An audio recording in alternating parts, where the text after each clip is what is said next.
Bismillahirrahmanirrahim.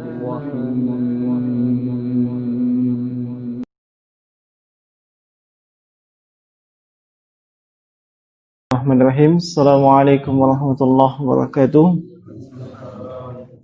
Alhamdulillah, salatu wassalamu ala rasulillah wa ala alihi wa sahabatihi wa wala ma ba'd. Para santri rahimani wa rahimakumullah. Walhamdulillah, kita bersyukur kepada Allah Subhanahu wa taala yang masih menjaga kita semua dari segala macam kejelekan dan keburukan. Kita bermohon kepada Allah semoga kita senantiasa mendapatkan taufik dan hidayahnya. Dan insyaallah ta'ala di kesempatan pelajaran kali ini, sebagaimana yang telah disampaikan sebelumnya, yaitu tentang adab dan akhlak. Tentang adab dan akhlak yang pembahasannya secara sistematis kita ambil dari Kitabul Jami' yang merupakan bagian daripada kitab Bulughul Maram, dan itu adalah karya Al-Imam Al-Hafiz Ibnu Hajar Al-Asqalani rahimahullahu ta'ala. Semoga Allah Subhanahu wa ta'ala mencurahkan rahmatnya kepada beliau. Dan kita akan masuk kepada hadits dengan nomor 1463 kalau berdasarkan jumlah hadits dari awal kitab, atau kalau kita hanya berpatokan pada hadits-hadits yang terdapat dalam Kitabul Jami', maka ini adalah hadits yang ke-10. Hadits yang ke-10, penulis rahimahullahu ta'ala mengatakan, wa anhu anin nabi sallallahu alaihi wasallam qala, idza atasa ahadukum falyaqul alhamdulillah. Dan dari beliau, yakni Abu Hurairah radhiyallahu taala anhu, dari Nabi sallallahu alaihi wasallam, beliau bersabda, apabila salah seorang di antara kalian itu bersin, maka hendaklah dia mengucapkan atau membaca alhamdulillah. Waliyakul lahu akhuhu yarhamukallah. Dan hendaknya saudaranya atau kawannya yang mendengarkan dia membaca alhamdulillah, itu mendoakannya dengan mengucapkan yarhamukallah.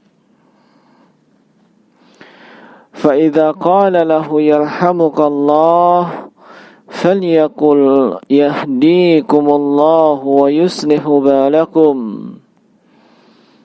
Apabila dia mendengarkan saudaranya atau kawannya mendoakannya dengan mengucapkan yarhamukallah, yakni semoga Allah Subhanahu wa ta'ala merahmatimu, maka hendaklah dia membalas atau menjawab dengan mengatakan yahdikumullahu wa yuslihu balakum.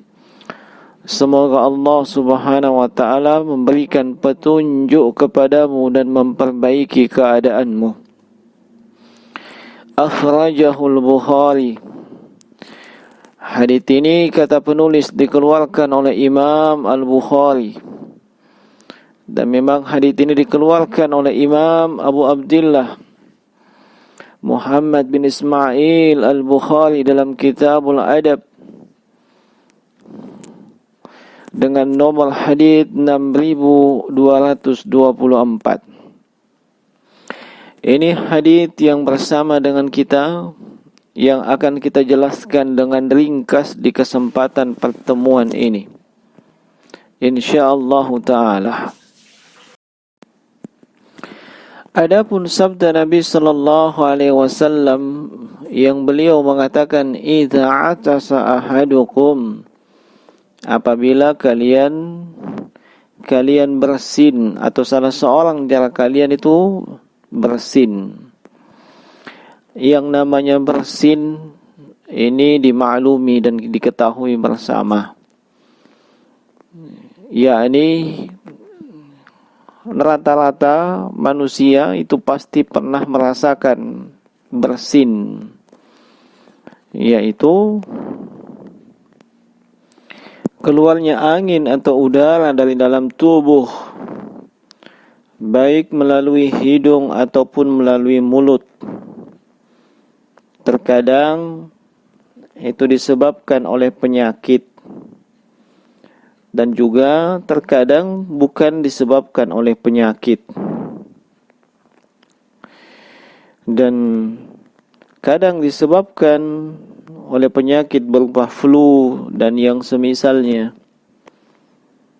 Dan di sana ada sebab-sebab yang lain yang kadang dialami oleh sebahagian orang. Seperti misalnya terjadi infeksi pada saluran pernapasan. Entah itu diakibatkan oleh virus atau yang lainnya. Dan kadang juga disebabkan oleh alergi. Dan ini terjadi karena tubuh merespon adanya organisme asing yang masuk ke dalam tubuh melalui hidung. Atau terkadang bersin itu disebabkan oleh sesuatu yang membuat kita sensitif. Misalnya ada yang sensitif terhadap sinar matahari atau cahaya matahari. Akhirnya dia pun mengalami yang namanya bersin. Dan para ulama menjelaskan keluarnya angin tersebut dari badan manusia ini termasuk di antara nikmat Allah Subhanahu wa taala. Olehnya mereka yang bersin itu disyariatkan dan diperintahkan untuk mengucapkan alhamdulillah. Untuk mengucapkan alhamdulillah. Kata Nabi, falyaqul alhamdulillah. Hendaklah dia mengucapkan alhamdulillah. Apa makna alhamdulillah? Alhamdulillah, para ulama itu menyebutkan kalimat ini bermakna wasful mahmudi bil kamal ma'al mahabbati wat ta'zimi, yaitu mensifati yang dipuji dengan pensifatan yang sempurna, dan itu diiringi atau disertai dengan kecintaan dan pengagungan. Ini makna daripada alhamdulillah. Kita memuji Allah Subhanahu wa taala dengan pujian yang terbaik, dengan sanjungan yang terindah.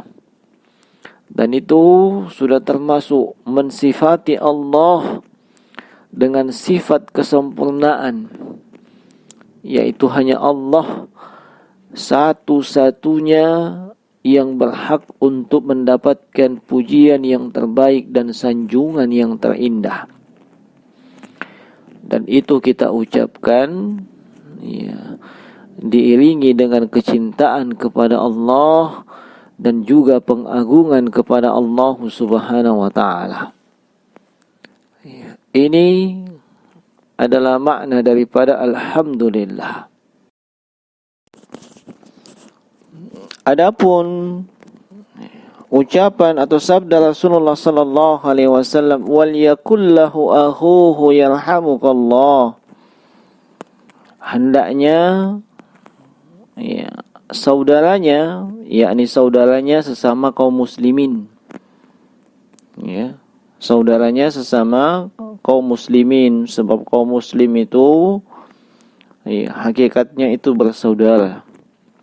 Sebagaimana Allah Subhanahu wa taala berfirman, "Innamal mu'minuna ikhwatun." Sungguhnya hamba-hamba Allah yang beriman itu adalah bersaudara. Maka hendaknya saudaranya yang mendengarkan dia mengucapkan alhamdulillah, itu kemudian mendoakan dengan mengucapkan yarhamukallah.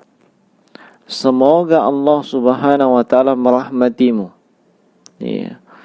Walaupun bentuk daripada kalimat ini adalah khabar atau pemberitaan, tetapi maknanya adalah at-talab atau permintaan.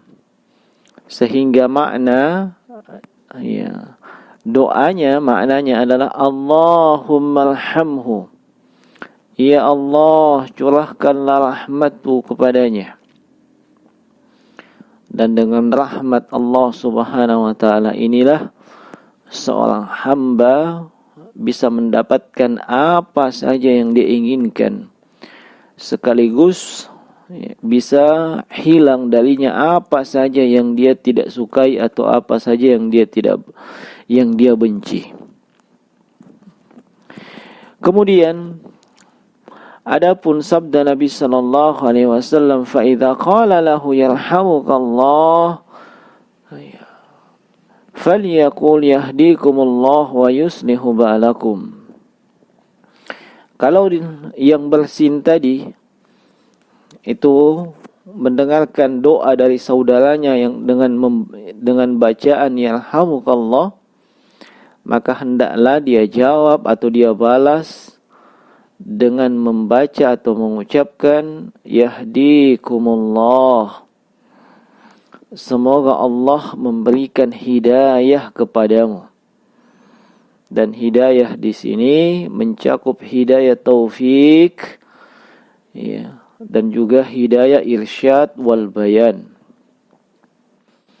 Ya. Sehingga ketika Anda mengatakan kepada saudara Anda yang mendoakan Anda dengan mengatakan yahdikumullah, semoga Allah memberikan hidayah kepadamu, ya, itu hakikatnya kita meminta dan memohon kepada Allah agar memberikan bimbingan dan arahan berupa ilmu, dan kita memohon kepada Allah agar dia mendapatkan taufik untuk mengamalkannya.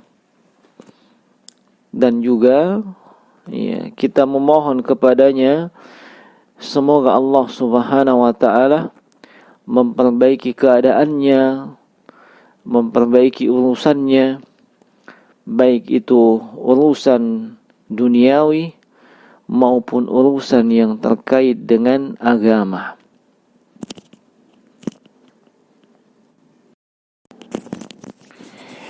Kemudian pelajaran yang bisa kita petik dari hadis ini, yang pertama adalah disyariatkan membaca atau mengucapkan alhamdulillah ketika sedang bersin atau baru saja selesai bersin. Sebab Nabi sallallahu alaihi wasallam itu mengatakan falyakul, hendaknya dia membaca atau hendaknya dia mengucapkan alhamdulillah. Ya, dan falyakul ada huruf lam di sini. Ini adalah lam amr atau lam perintah. Makanya ada sebahagian ulama itu sampai mengatakan hukumnya wajib, disyariatkan membaca alhamdulillah dan hukumnya wajib. Walaupun yang lebih tepat adalah pendapatnya mayoritas ulama yang mengatakan hukumnya adalah sunnat. Sehingga apabila seorang itu mengalami bersin, disunnahkan bagi dia untuk membaca alhamdulillah. Dan hendaknya setiap dari kita jangan menyepelekan perkara ini. Jangan meremehkan dia membaca alhamdulillah ketika bersin. Walaupun mungkin dia berpendapat bahwasanya hukumnya adalah sunnat. Tetapi di sana ada para ulama yang menyebutkan hukumnya wajib. Kemudian pelajaran yang kedua yang bisa kita petik dari hadis ini, bahwasanya bersin itu termasuk di antara nikmat Allah Subhanahu wa taala. Olehnya disyariatkan kita memuji Allah dengan mengucapkan alhamdulillah.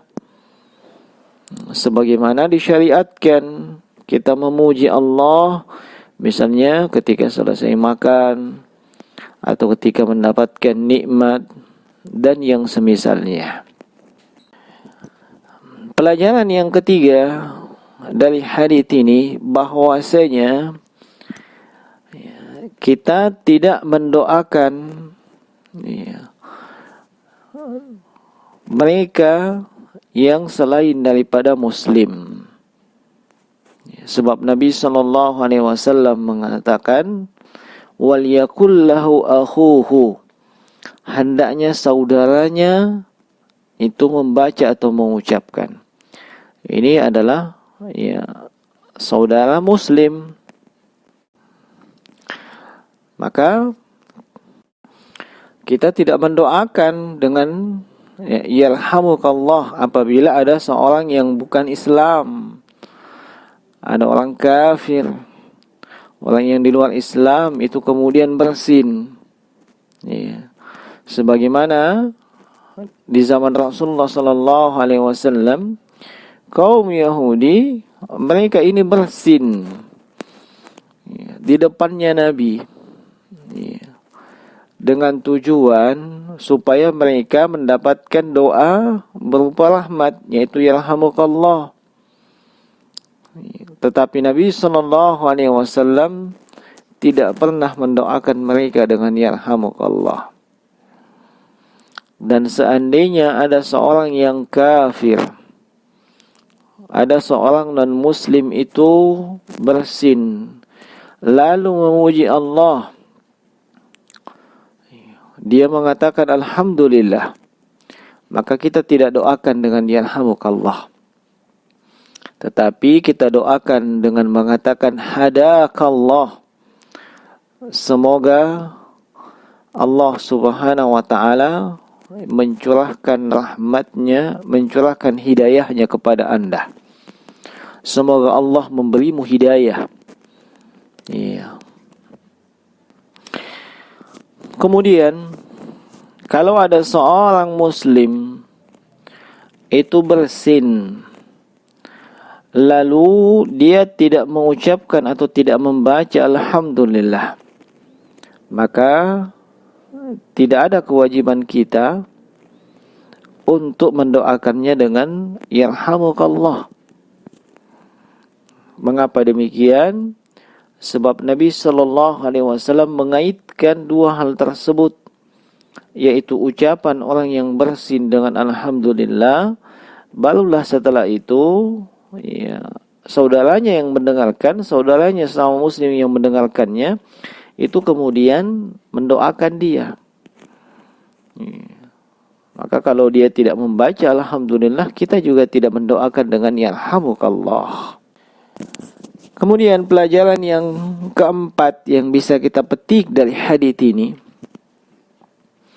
bahwasanya orang yang mendengarkan ucapan alhamdulillah dari orang yang bersin itu wajib untuk mentashmid, wajib untuk mendoakan dengan ucapan yarhamukallah.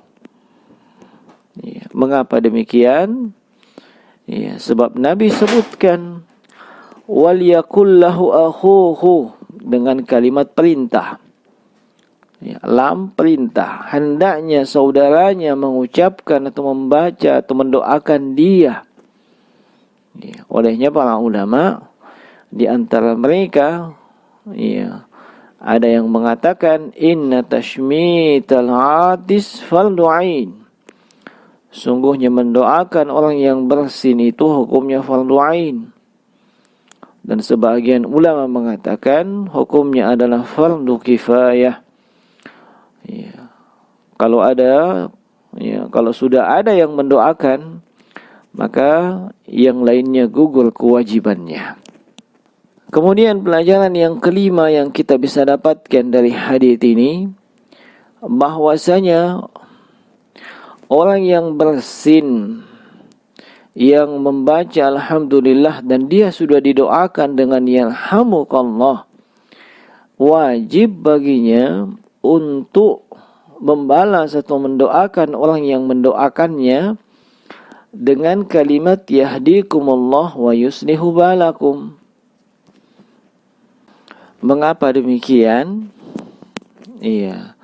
Sebab kita diperintah untuk membalas kebaikan dengan kebaikan yang semisal. Membalas kebaikan dengan kebaikan yang semisal.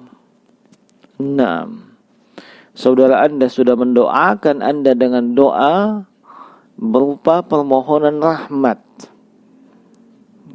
agar Allah mencurahkan rahmatnya kepadamu, maka hendaknya Anda balas tersebut dengan kebaikan yang sama.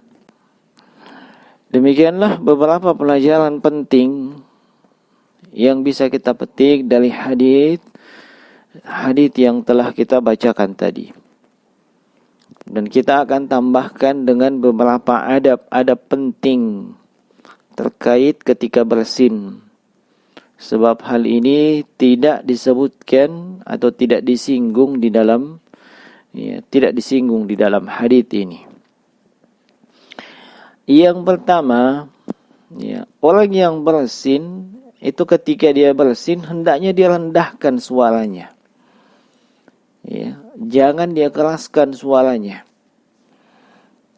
Hal ini berdasarkan hadis Abu Hurairah radhiyallahu ta'ala anhu, di mana beliau mengatakan anna Nabi sallallahu alaihi wasallam kana idza atasa, bahwasanya dulu Nabi sallallahu alaihi wasallam apabila beliau bersin, ghatta wajhahu biyadihi, beliau menutup wajah beliau dengan tangan, au bi thawbihi, atau dengan kain beliau atau dengan pakaian beliau, wa ghadda biha sautahu, dan beliau serendahkan suaranya. Ini tidak bersin dengan suara yang keras, apalagi sampai membuat orang kaget atau mengucapkan kalimat atau kata-kata yang tidak jelas dan tidak benar. Jadi hendaknya dia menutup wajahnya dengan tangan atau pakaiannya, lalu dia rendahkan suaranya ketika bersin. Hadits ini dikeluarkan oleh Imam Abu Dawud At-Tirmizi dan juga Imam At-Tirmizi dan juga Imam Ahmad dalam musnadnya dengan sanad yang sahih, disahihkan oleh Syekh Al-Albani rahimahullah dalam Sahih At-Tirmizi. Kemudian di antara adab yang lain bagi mereka yang bersin, hendaknya tidak membiasakan menahan bersinnya. Artinya dia tahan mungkin karena keadaan atau kondisi yang tidak memungkinkan, mungkin banyak orang dan yang semisalnya, lalu dia tahan bersinnya. Ini akan berdampak serius pada kondisi kesehatan. Ada salah seorang tenaga kesehatan yang bernama Ahmad El-Sedagat, yang beliau ini adalah asisten profesor THT dari Harvard Medical School. Itu menjelaskan bahwasanya kalau ada orang yang menahan bersinnya, maka tekanan udara yang tertahan dalam tubuh ini seharusnya kan keluar, tapi dia tahan, ya, maka tekanan udara yang tertahan ini akan naik ke saluran pendengaran dan menyebabkan pecahnya, ya, gendang telinga. Ya. Dan kondisi seperti ini bisa saja akan membuat, ya, dia mengalami gangguan pendengaran, ya, secara permanen. Makanya, ya, jangan membiasakan menahan bersin. Lalu yang berikutnya adalah ketika orang yang bersin ternyata bukan cuma sekali 2 kali dia bersin, bahkan lebih dari 3 kali. Maka dalam kondisi seperti ini, ya, tidak perlu kita mendoakan dia dengan yarhamukallah.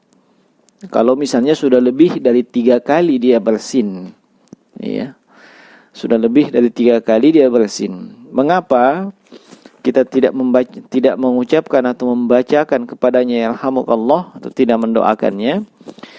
Hal ini berdasarkan sabda Nabi sallallahu alaihi wasallam. Beliau mengatakan, "Idza atasa ahadukum falyushammithu jalisuhu."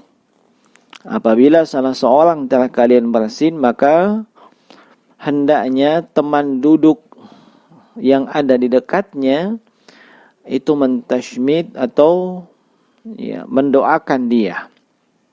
Ya.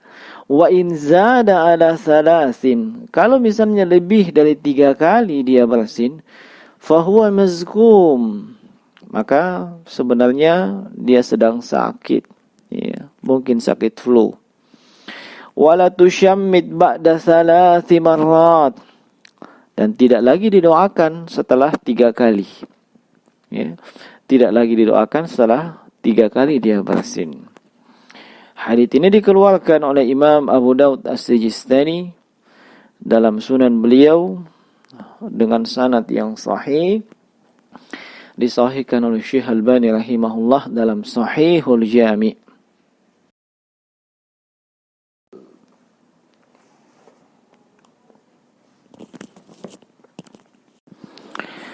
Kemudian sebagai penutup, di sini ada faedah yang disebutkan oleh Syekh Profesor Dr. Shalih Ibn Fauzan hafizahullah ta'ala di dalam kitab beliau Syarhul Manzumah Al-Adab Asy-Syar'iyyah di halaman 280 terkait dengan anak kecil yang bersin. Beliau mengatakan, amma as-saghiru idza atasa fa innahu la yushammit walakin yad'u lahu bil barakah yuqal barakallahu fik. Adapun jika anak kecil itu bersin, ya, maka tidak ditashmid, ya, tidak didoakan dengan kalimat yarhamukallah, namun didoakan dengan doa keberkahan. Ya, beliau katakan barakallahu fik. Nah, ini kita doakan keberkahan dengan semoga Allah mencurahkan keberkahan kepadamu. Ya. Naam. Li'annahu atasa tifl 'inda Nabi sallallahu alaihi wasallam faqala barakallahu fik. Sebab pernah ada anak kecil yang bersin di samping Nabi sallallahu alaihi wasallam dan Nabi mengatakan atau mengucapkan kepadanya barakallahu fik. Naam. Wa amara at-tifl idza atasa ay yahmidallah min babit ta'lim. Adapun si anak itu disuruh untuk mengucapkan alhamdulillah ketika dia bersin, ini sebagai bentuk mendidik dan mengajari dia. Ya, saya kira ini, ya, para santri sekalian, terkait dengan hadits yang ke-10 dalam Kitabul Jami'. Semoga Allah Subhanahu wa taala senantiasa menambahkan ilmu yang bermanfaat, yang dengan ilmu tersebut kita membangun amalan soleh kita, dan semoga Allah Subhanahu wa taala senantiasa mencurahkan taufik dan hidayahnya kepada kita semua. Wallahu taala a'lam.